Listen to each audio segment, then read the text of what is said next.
By being responsible, we've created civilization. Medicine, care of the poor, everything. But what a headache the thing has become. As we solve all our problems, we make more problems. Every problem you solve gives you 10 new problems. I'm not saying don't do that, but don't think you're going to get anywhere by doing that. That's one way of arranging it. That's one kind of dance you can have, is to improve everything and have technology. But it doesn't really solve anything. And it's only in the moment, you see, when you fully understand that your situation as a human being is completely insoluble, that there is no answer, and that you give up looking for the answer, that's nirvana. And that's how Buddhism works. In the first session last night, I was making two principal points about the nature of Buddhism. Number one, that it's a dharma or method, and its method is a dialogue, or what is sometimes called dialectic. It is basically a conversation, a dialogue, the beginning of which is not necessarily at all the same thing as the end. The reason is that the discovery which constitutes the foundation of Buddhism, the experience of awakening, can't be stated. Or at least, if it can be stated, it can't be stated in such a way that the mere statement will communicate the experience to somebody else. The experience itself is the culmination of an adventure, and one has to go through that adventure in order to come to it. I've sometimes tried to describe this adventure as a reductio ad absurdum of one's own false views, through a process wherein the teacher makes you act consistently upon your false views, so that you come to find out experimentally that they are false. And indeed, one might say, Buddhism has nothing to teach, nothing whatever. All it has to do is to get rid of illusions. And then the content, the experience happens when the illusions are gone, just like the sun comes out when the clouds go away. But if you try to manufacture the sun before the clouds have gone away, you see what I mean? And you paint the sun on this side of the clouds, it's not the real sun. So in this way, the speculation as such, ideation as such, does not lead to the awakening experience.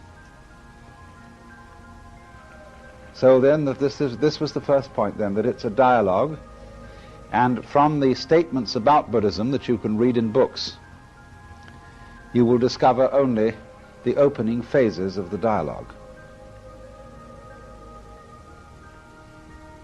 One of the methods that's used in this respect, people say, now, Buddhism teaches that all things are subject to change. Nothing is permanent. Now, that isn't exactly what Buddhism teaches. A more subtle scholar will tell you that the Buddha taught that the world is impermanent in order to counteract the wrong view that it's permanent. And Buddhist teachers always work in oppositions. If a person asks you a question about philosophical matters, you should reply in terms of everyday matters. What is the fundamental principle of Buddhism? I have just finished washing the saucepans. Or the other way round, if a person asks you a worldly question, you answer with a philosophical one. Please will you pass me the knife?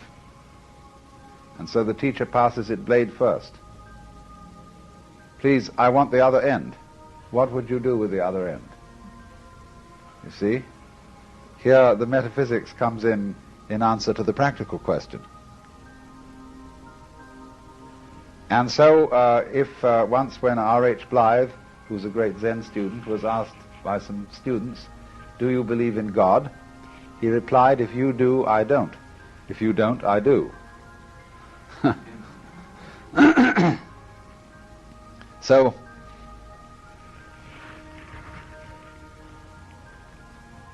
when anything then is taught, it's taught in order to counteract something. You see, the Buddha taught that there was no self. And scholars have debated eternally whether he meant there was no ego in the sense of a superficial I centered on consciousness alone, or whether he taught that there is no self in the more classical Hindu sense of the Atman, that is to say, the ultimate self, the divine final reality which is in everybody, which is the root and ground of all consciousness everywhere. And some people, you see, have thought that he denied that. Well, he may very well have done so. But with the idea, you see, of correcting something. If you see a person believes that his basic self is divine and eternal and beyond all vicissitude, he may be believing that for very wrong reasons. He may be believing in it as something to cling to give him a sense of security. But so long as you have a sense of security and you feel safe, you haven't got the point. Because it means you're still relying on something. And a Buddha is a man who doesn't depend on anything. Not because he's so tough and he's so strong. When you get a tough guy who says, "I'm not afraid of anything," you try him out and you'll soon find he has limits. Everybody has his price, if you try hard enough. It isn't, you see, a question of being strong in the sense of tough. It's a question of knowing very clearly that there isn't anything to depend on. So you don't depend on things anymore. The only thing to depend on is what you really are. But that's not something you can hang on to, you see. You can't catch hold of that. You don't need to. The sun doesn't need to shine a light on the sun.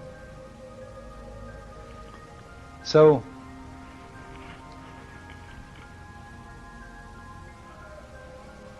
by the exploration of the dialectic, the teacher, by talking this way and talking that way, completely undermines you. That is to say, he digs out all the dirt from underneath you. And you drop, or think you do, because you're used to having the earth there. But when you're fully in empty space, there's nowhere to drop. That's why people get such a marvelous feeling when they go skin diving and they get down below 30 feet or so and start to lose all sense of weight.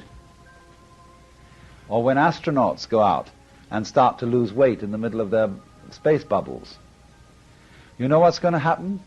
All those boys are going to get out there and they're not going to want to come back.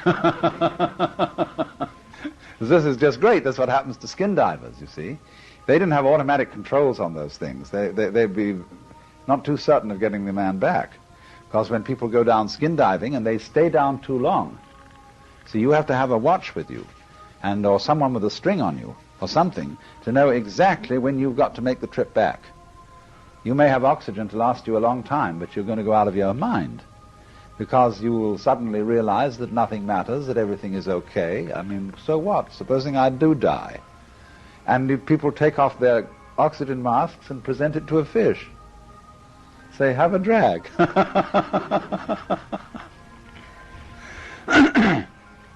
They're so happy, you see. So you know the famous story when Suzuki was asked, what is it like to have Satori? He said, well, it's just like ordinary everyday experience, except about 2 inches off the ground. So there is this peculiar thing, a sense of, you might say, weightlessness. But you mustn't interpret that too literally. Some people interpret it so literally that they believe great mystics levitate. I remember when I was a little boy, there was a famous dean in England. His name was Ralph W. Inge, or Ing, I think it's pronounced. And he wrote many books on Plotinus and mysticism. And one day he came to Canterbury Cathedral and was sitting in the choir stall, and I was sitting right near him. And I noticed that all the time he was doing this.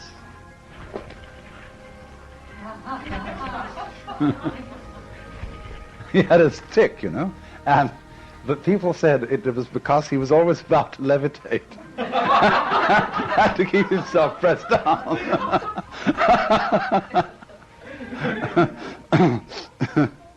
So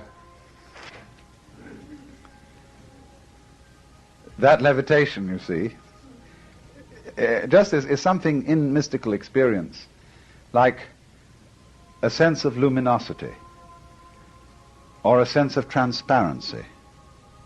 It's very common. There are two visions of the world, you see, that painters have had in history. There's the vision of, let's say, in our own Western history, the vision of Giotto or Fra Angelico, and the vision of Rembrandt. You see, Rembrandt is full of shadows, whereas the other painters are full of luminosity. And then you can get some painters who are not only full of shadows, but their paintings look as if they were all drawn just outside a Foster's frieze. You know what a Foster's frieze is? I don't know if you have them on the East Coast, but you probably have the equivalent. They're places where they sell ice cream custard. And they sell them from a glass box, which is all lit inside with fluorescent light. It's absolutely blue and cold. And the customers all stand outside the glass box. And on a chilly night, yeah, there you see them, all under this ghastly blue light, eating ice cream cones. And the men serve it to them through little windows, like a theater ticket box. And how people can go, that's my idea of one of the cold hells. But they do, and so there are some paintings, some visions of the world that look as if they're seen under that light, so that there is no light within things. Now, when you see the other painter, he sees light in everything. Even shadows are full of color. You notice with Picasso's work how full of light it is. And that's because the vision of the world, of the mystic, is always full of light. Only it isn't quite literal light. It isn't as if everything was blazing. Or he may say that everything is transparent. And it doesn't mean that he can see through your body to the wall or the other person behind. It means that things are transparent because they're clear. It has become clear. A problem has disappeared that I thought was a real problem, and now it is clear. I can't tell you how it's clear, but it is. And that's what we're going to get to in finding out what thusness is.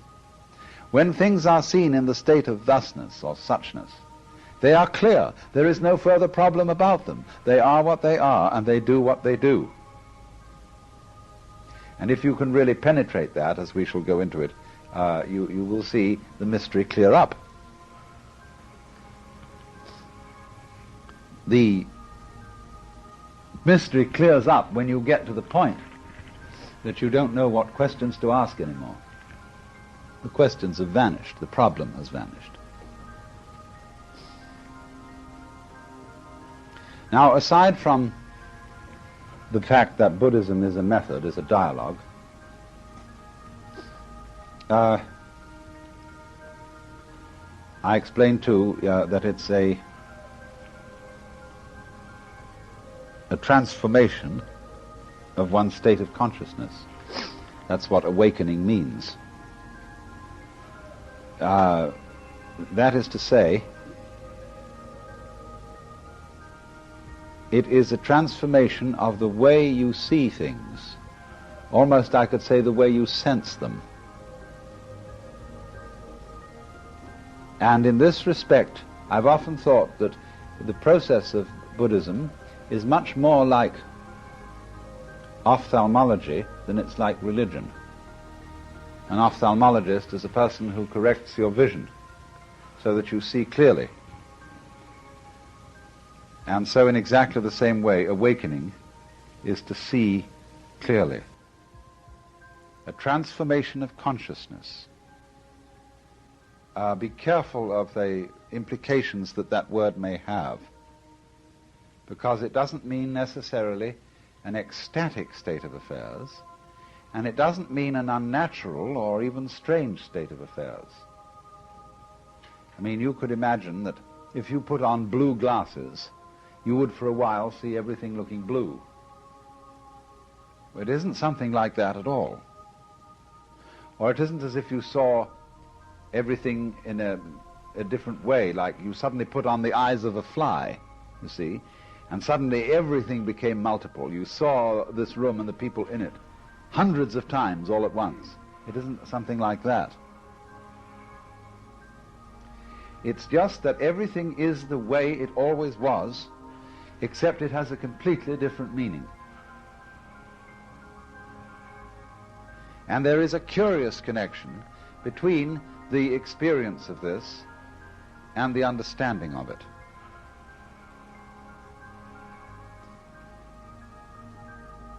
First of all, there are really three steps in this kind of understanding. You might say there is, in the first place, an intellectual comprehension, or the getting of an idea. Now, what sort of idea do I mean? Let's take, for example, the idea of a third dimension. To be aware of depth. If you look at things with one eye only, you see, you don't see depth.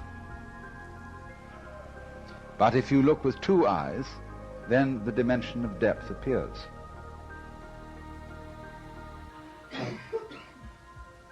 And once you, though, have understood depth, though, you can see depth. For example, I don't look at things with two eyes at once. I look either with my left eye or with my right eye, and I don't have binocular vision. But I still see depth, because I understand it to be there, and as a result of understanding it to be there, I see it. If I understand clearly, I couldn't understand the nature of depth if I was just told, looking at things, that they have two dimensions. But if I make an exploration and I handle the thing, and I understand what a third dimension is, then I understand it more thoroughly. I'm quite clear about it. And then as a result of being clear about it, I see it. Now, in the same way, people did at one time actually see, believe it or not, the crystal spheres in which the planets were supported. We would say, how did they see it if it was transparent? Well, they saw it. They knew it was up there. And it was there for all to see, because naturally you can always see through crystal. It's clear. You see, people really think like that. And they see things if they're hypnotized into seeing them. Now then, if you take the suggestion away, then they won't see anymore. Or conversely, if you have the idea of a number system which is only 1, 2, 3 many, nobody can see four things. They will see something that other people call four, but they won't see four, they will just see many. And four will be as many as 5. They might begin then to have a concept of a little many and a big many, and a middle many. That's 3 again. They won't be able to get little many, not so little many, rather large many, very big many. You see, they won't be able to do that, so long as their number system is 1, 2, 3 many. So then it can never be a fact for such a person that a room has 4 corners. It has many corners, or else 3. But once you've got the idea of 4, then you can see that it has 4 corners. When I see the sun rising, I know that the sun isn't moving, but the earth is turning. One has traveled enough in aeroplanes to see that for oneself. And the question then now is this. If someone believes that the sun is rising and the earth is still, when he looks at the sunrise, is he seeing the same thing I'm seeing? I don't think he is. Because my seeing has an entirely different interpretation on it than his seeing. So, what you understand also determines what you see. So that's what's meant by a Jnana yoga in India, a method of awakening through intellectual mind, through intellectual understanding. People say you can't get it intellectually. That's partly true, but only partly true. That means, first of all, well, for example, the old Hindu saying that you cannot get wisdom through books is, as I explained, because it's a dialogue. But also it's because the books that exist are only notes. In other words, all the sacred books are nothing more than memoranda, just like the notation of Hindu music is only a memorandum. It's not something you follow. It's a reminder of a certain raga or theme, and then you play it and improvise on it. So in the same way, all the aphorisms in the Yoga Sutra or the verses of the Gita and so on, they're notes, little jottings, and then the teacher will explain them. So when something is understood very thoroughly by the thinking mind, it will eventually become a sensation, because you'll really understand it, you see?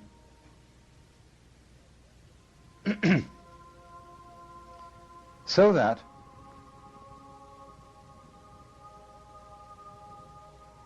I'm saying all this as a basis for seeing that when Buddhism envisages the character and the consciousness of the highest form of man, which it calls bodhisattva, it is not somebody who's out of this world. It's not somebody who's in a state of some weird ecstasy, or somebody who sees everything kind of full of angels, as we might expect in the ordinary way, or anything like that.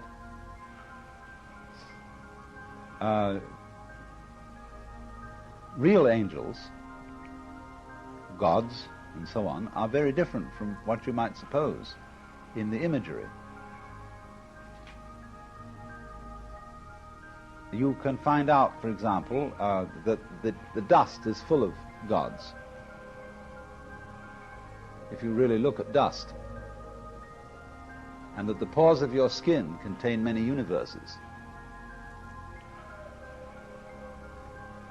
And that's marvelous, you see. That's to see that things are full of gods, but you're still not seeing anything different from the ordinary things you see, but you've got a different understanding of it. So, having a different understanding, you're nevertheless the same world, same everyday life, same everything going on that everybody else has. The understanding, in other words, is not away from this everyday kind of experience we're having now. So there's the bodhisattva. And this is an extraordinarily important vision for the whole of Asia. Why? Because there was always a tendency in Asian spirituality to want to go away. That's very understandable, because when life is rough and there are terrible plagues and wars and hunger and diseases, a lot of people would think, oh, enough is enough is enough. And if this is going to go on and on, if we're going to be reincarnated back and back into this mess, isn't there some way of getting out? So in that way, you can lose all interest in everyday life. For example, supposing you are a drunk, a really serious, dedicated drunk, and lots of people are. They want out. And they couldn't care less whether they have no money, whether they're going to die, whether they're just so long as they can stay out. Now, you might say, as we look at people like that, well, that's very sad. It's terrible. Look at, they're wasting their lives. But from their point of view, they're not. They're living the real out life they want to live. Or a person may be an opium addict, you see, and he'll be in his special paradise. And you say, well, isn't that terrible? Well, he wants out. And from his point of view, as he looks at it, it's perfectly all right, because he thinks the people who are pursuing those ends which are considered virtuous and practical, he thinks they're out of their minds. Why do all that? Why do you have to go on struggling and struggling and struggling to keep alive? What do you think that's going to give you? You see? So he feels it doesn't matter if it ends sooner or if it ends later. Time is an illusion. In his state of consciousness, he can make a tiny little bit of time into a long, long time. He can experience 100 years in an afternoon or longer. And some people think, you see, that you might have immortality through the fact that in the moment of your death, your sense of time gets longer and longer and longer and longer and longer and longer. So that although from the standpoint of an outside observer who is not in your state of consciousness, it looks as if you're having your head cut off in a hurry, from your standpoint, that lasts forever because of the alteration of your time rhythm. See how slippery philosophy can be. And so people can think all these things, and they can get lost. And there was always a tendency in Oriental culture to do that. And from our point of view, that's a bad thing. Well, from, say, the Chinese point of view, also, it was a bad thing. The Chinese were very practical. And like, they believed in the family and in having children and husbands and wives and in industriousness and in building and in arts and in cultivating the soil by very ingenious methods. And so there was a special appeal to them in the idea of the bodhisattva. Bodhisattva, you see, he's not like the extremely contemplative private Buddha. You won't find a bodhisattva sitting all day under a tree in a state of rapt absorption, so that anybody who comes up and knocks on him won't get an answer. He'll be like everybody else, or he will look like everybody else, because he will see that this everyday world too is it. This nothing special world. Misty rain on Mount Lu, waves surging at Zhejiang. When you have not been there, no rest from the pain of longing. But you go there and come back. It was nothing special. Misty rain on Mount Lu, surging waves at Zhejiang. This isn't meant, you see, to debunk it and say, well, after all, it was a nasty baby anyhow, it only died to spite us. It isn't it isn't a kind of saying, oh, it was nothing, like that. In the idea of nothing special, or buji, there is a way of saying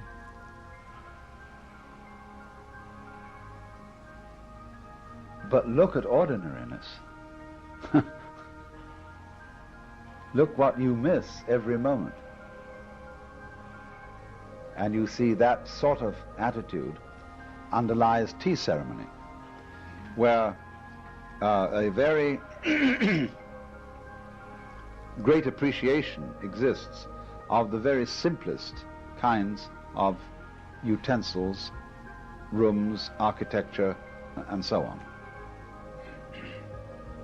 There was a very great sage who lived far off in the mountains behind Kyoto, and an American student had great desire to see him, and he made all sorts of inquiries to find this man. At last found the way to the hermitage, but then it was very difficult to get there. But he did finally find the old man out and came and said, "How do you do?" and they talked. And the old man was delighted that the foreign student should have taken all that trouble and should show such good understanding of these things that he served him tea ceremony with nothing but hot water. No tea, see. And the American student was delighted. He realized that this man had paid him a real compliment. So that's buji, you see, that's nothing special.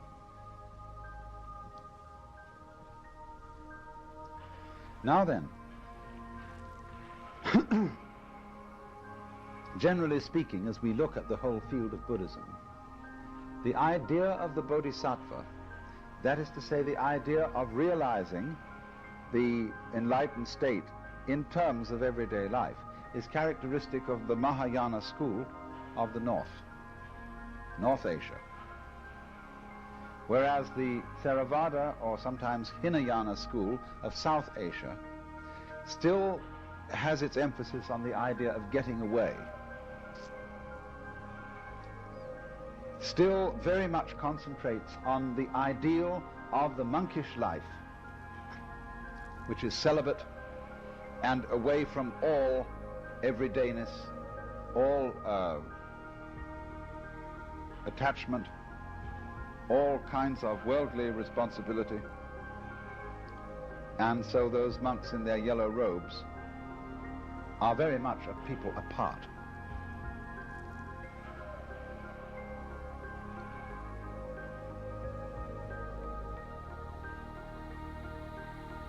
In the Mahayana, on the other hand, although there are monks,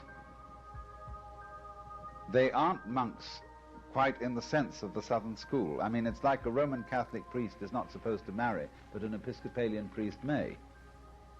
So in that sense, the Southern monks are like Roman Catholic monks, and the Northern monks are like Anglican clergy, something like that, except that they have a rule that if they do live in a monastery, they mayn't take wives in there. And likewise the nuns mayn't have husbands in there. But if they live apart in a temple, a priest may have a wife, because they see no fundamental inconsistency between the state of deeply illuminated consciousness and living in some kind of affectionate human community and society.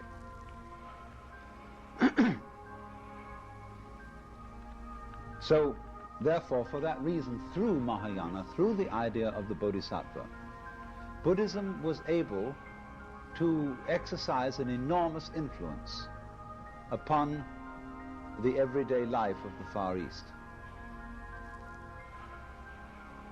to express itself through art forms that were by no means stereotyped, not merely iconographic and stylized. Buddhism in the Far East expressed itself through naturalistic art forms. And so it's an extraordinary thing, but you see the religious painting of China, insofar as it is influenced by Zen Buddhism, very rarely has a religious subject. When you would say, what is Christian art? Well, you would recognize that certain great schools and styles, you would say, you would associate Romanesque architecture with Christianity, certainly Gothic architecture. You would associate early Italian painting, or a great deal of Russian painting, with Christianity, peculiarly. But Christian art, you see, always seems to have for its subject matter the Christ, the saints, the angels, the incidents in the lives of the saints, their martyrdoms, and so on and so forth. But it's inconceivable to get the idea, is it, that a still life, which might have been painted by a Christian, is a form of Christian art, when all that's in it is a few apples on the table. A case could be made for that idea, but it hasn't been made. It's never really occurred to someone to express Christianity through that sort of method. Oh, it's true that there has been a symbolism. The grapes and the wheat represent the sacrament, the Mass. That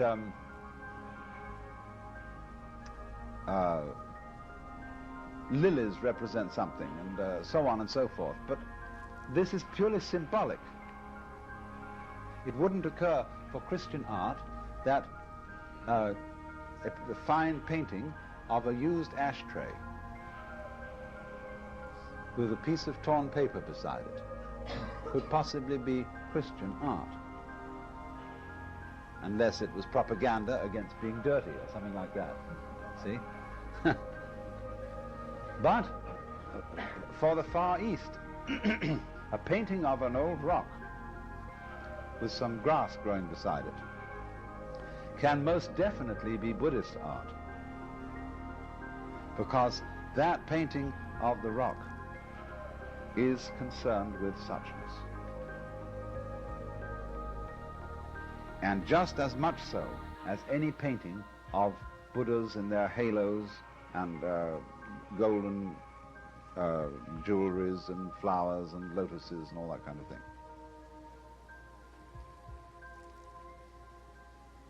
So likewise, when this school of painting paints Buddhas and Bodhisattvas, it makes them look like ordinary people. Even a little bit, to get the point over, a little bit more than ordinary. That is to say, tramps, bums, clowns,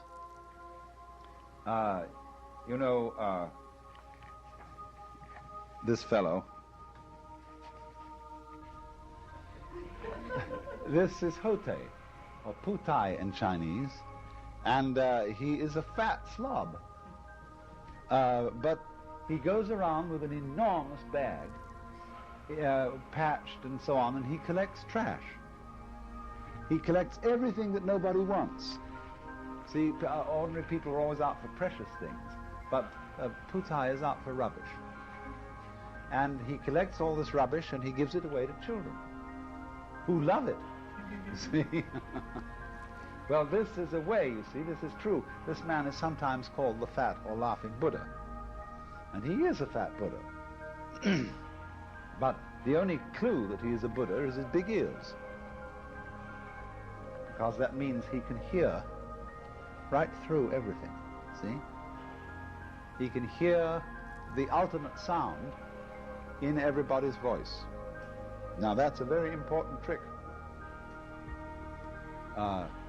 If you listen to me talking, you may try to make sense of the words.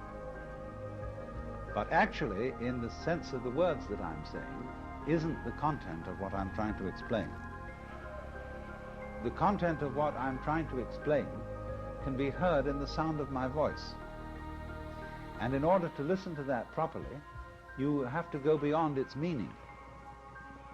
For example, if you say the word yes, and then say it again, yes, yes, yes, yes, yes, it becomes a very funny word. And you think, why did we use that funny noise, yes, to mean yes? Or you might see somebody sitting like this, you know. Say, imagine this is on a movie. And the man just sitting there for a while, and then suddenly he goes, he shrugs his shoulders. That's a normal enough gesture. It might mean he was just puzzled.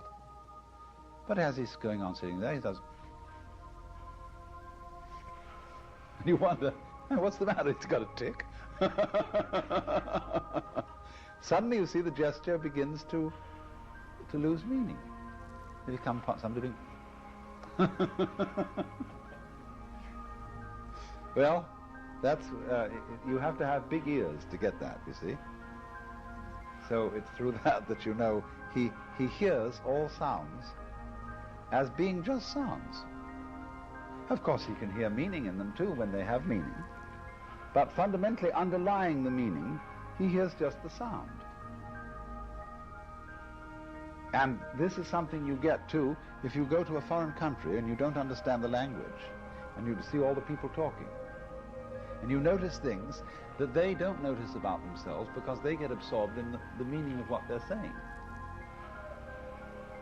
And so they don't notice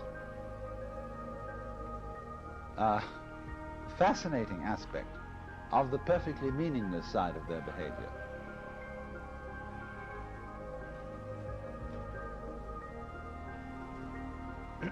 But at any rate, the whole approach of the whole result of the Bodhisattva doctrine in the art of the Far East is to create what Spiegelberg has called the religion of non-religion, where the religion became so perfect that it left no trace. It's like when you build a house, you erect scaffolding. When you finish, you take the scaffolding away. And you wonder, if you'd never seen a house being built, how on earth the builders got up so high. So in the same way, the ancient idea of Buddhism is that the Buddhism is a ferry boat. And it's designed to take you across the stream, from this shore, which is samsara, the rat race, to the other shore, which is nirvana.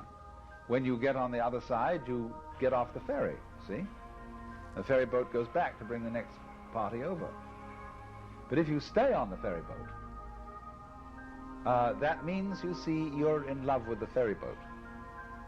And you're in danger of becoming a religious maniac. And people do that, you see. You know how it is. You've probably had that experience. People who join a church and then become fascinated with all the things that go with church. They like Bibles, not just for what's in them, but the smell of the Bible, the appearance of the Bible, has something holy and numinous about it. And they like crucifixes. Now, a crucifix is a pretty grisly object, a corpse nailed on beams. But they get jeweled crucifixes, beautiful works of art, enameled, gorgeous things. And people with a great religious feeling love to finger those things, you see. And Buddhists too do that. They like their rosaries and their Buddha images and the smell of incense. And they get a kind of churchification. The French have a wonderful word for those goods. They call them bondieuserie. And it's a little difficult to translate. Literally, good goddery. But le bon Dieu, you know, everybody, some of this sentimental piece, oh, le bon Dieu. The old lady is always talking about le bon Dieu. And so people say, you know, people who've got church on the brain, le bon Dieu. So all these stores sell bondieuserie. Now, while this, you see, is in its own way understandable, the whole point is that in the supreme state of understanding, you get rid of bondieuserie altogether. That's the religion of no religion. See? You don't even have any beliefs. The whole creed, everything is utterly surpassed. That means you've left the ferry boat and you've gone on the other shore. You don't carry the ferry boat with you. And so, this religion of no religion is very pure, very transparent. It's called like the salt in water.